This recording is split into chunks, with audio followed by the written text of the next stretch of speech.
Alright, boys and girls, I got some meme review for everybody today. This one inspired off of one I already ripped apart brilliantly, of course, on my personal Facebook. I don't remember who the fuck posted it. Who cares? But it was something to the effect of, let's see, stop telling kids Santa got them iPads because poor kids will be sad. So this was some person who made some sort of, IQ 95 diatribe about how, parents of means should stop telling their children that Santa brought them the iPads, because then when they're, for whatever reason, around children who come from lesser means, those children from lesser means ostensibly will feel lesser because Santa got them a lesser gift.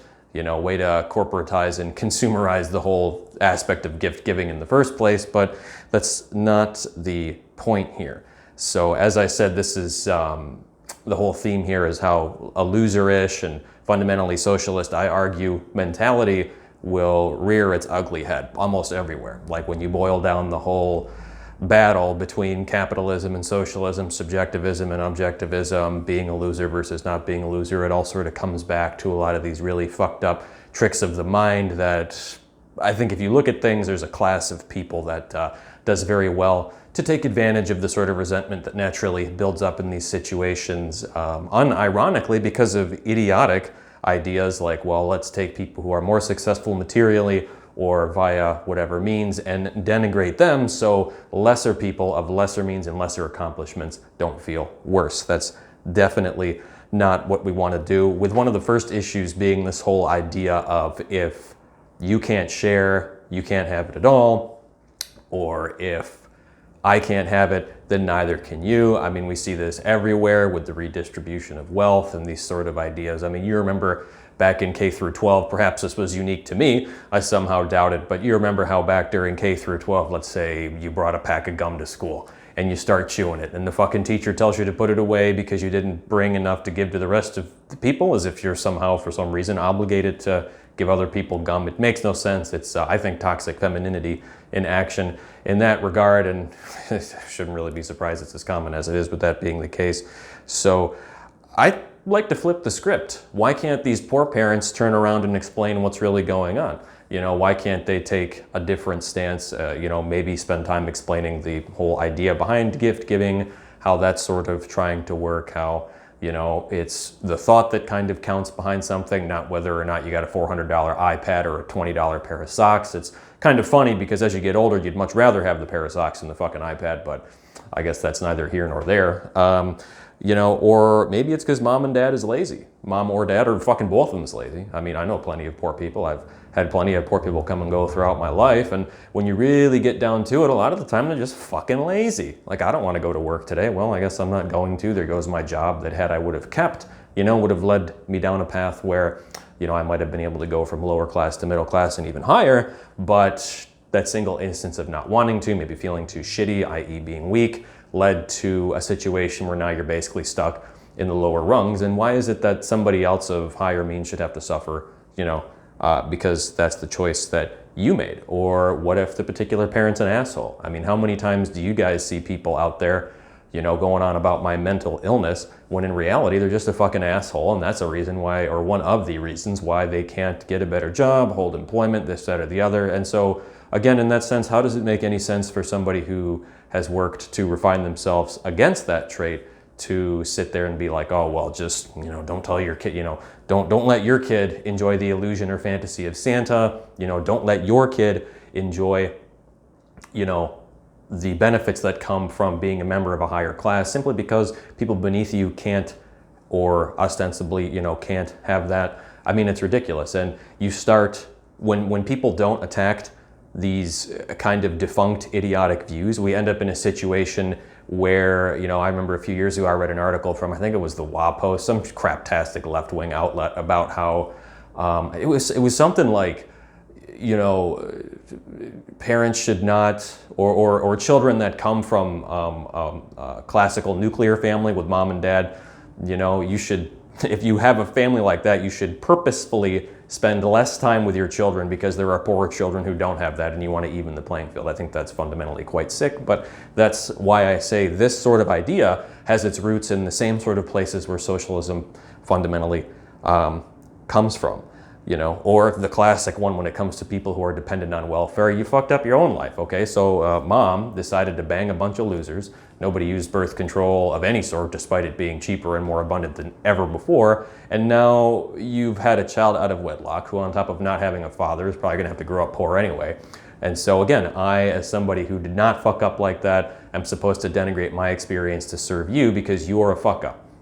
That makes no sense. It's ridiculous. And when you extrapolate that society-wide, we all lose, because the fundamental action that keeps us going forward is like the cumulative cooperation of these more intelligent, more resourceful, you know, I would argue in a lot of ways superior people, you know, which is precisely why these lesser folks have to destroy it. Because if you really think about it, if we have an environment like today, which is, you know, becoming less and less meritocratic by the by the month, unfortunately, you know, people like me, productive people, we're going to have a better time. We're going to generate more resources. We're going to have a lot more fun. And as that progresses, lesser people, like the people who complain about why rich people shouldn't have fucking Santa Claus because they're, you know, have more money than them, you know, those people are going to be able to achieve less and less and less because the environment they exist in is less and less favorable to their type of genes, which inevitably leads to the death of their genome, which is where this sort of panic comes from, and along with resentment and other stuff is like the fundamental, I think, origin of socialism, if that makes sense. But, you know, why, if I can't have it, neither can you? How does that make sense when it's never applied in reverse? Like, you never see somebody who's, let's say, broke or poor, who's also, let's say, physically very attractive. You know, they might say, oh, well, if I can't have this 5-star academic experience or this 5-star Christmas experience, then neither can you. But they won't sit there and acknowledge how much better looking they are, let's say, over other people in that class and the advantages that that confers them, which they naturally squander, of course, part of the reason why they're poor to begin with in that regard, you know. And again, it really comes down to socialism writ large, like crabs in a bucket. One tries to get out and the other's all clawing back down there. Well, it's the same thing at a society-wide level. That's kind of why if you look at Western, different measures of like Western intelligence, like mean levels of innovation, for instance, how that's been declining over the past 100 years. And now it's like, okay, we all have to come down to the lowest common denominator. And that has a lot of negative consequences, big government and lack of progress not being the only ones.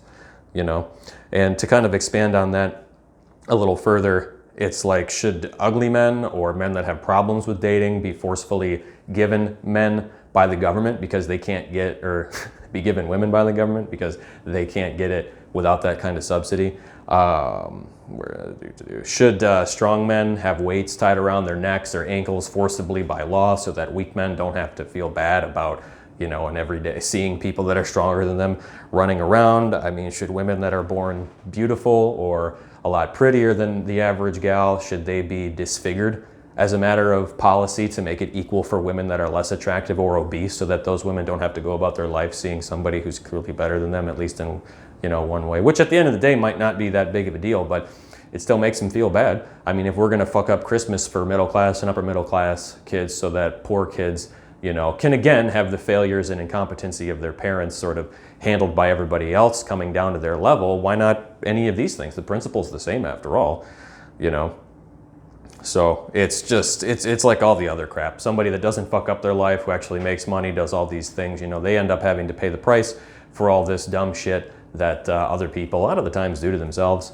I mean, it gets pretty ridiculous when you get down to it like that. And like I've said multiple times now, you know, us as a society, we're all going to pay for it at large, because you'd be surprised how small the number of people it is that are out there who are responsible for the kind of cool stuff we enjoy, like electricity, computer parts, this fucking cell phone. It's not, I mean, you get rid of those people and eventually we get to a point where there's nobody left to maintain the electrical grid, which is probably far more complicated than you understand at this moment. Look into it. It's pretty fucking scary. So, let's see, do I have anything else here? And then it really doesn't even help out the poor people at the bottom either, because we're fundamentally kind of, you know, in the spirit of this welfare canon that the federal government has been testing out for the last 60 or 70 years in the US, we're kind of taking somebody who has a defunct mindset that could probably be productive or successful in another way, and instead just enabling them to continue, you know, in a life with this really fucked up frame of mind that, on top of their own action, ignorance, and laziness, is responsible for their station in life. So no, if I ever manage to have a kid, he's not going to go, or she's not going to go with a lesser Christmas experience because the neighbor or somebody else is a fucking loser and never made it to where I did. Not going to happen.